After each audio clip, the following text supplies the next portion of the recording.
Forget the old blenders. Slow juicing is now the trend in juicing. Slow juicing means better juice. Once the slow juicer is ready, now let's start juicing. Turn it on using the power switch. Drop in cut fruits or veggies one at a time. Use the push rod to gently press them down.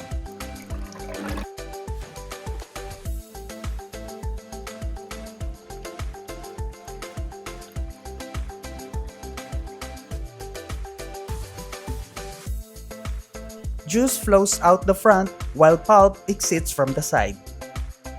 Alternate soft and hard produce for smoother flow.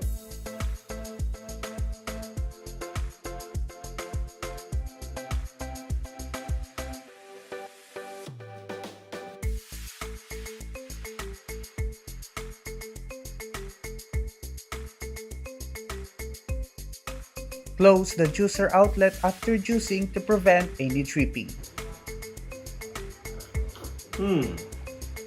Cleaning the juicer after use. Turn off power. Turn the feeding cup counterclockwise. Remove the screw and the filter.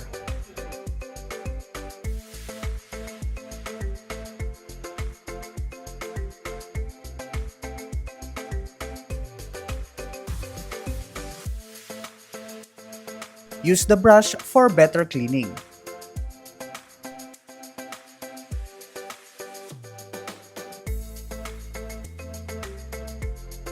Start juicing for your family's health. Get your slow juicer today.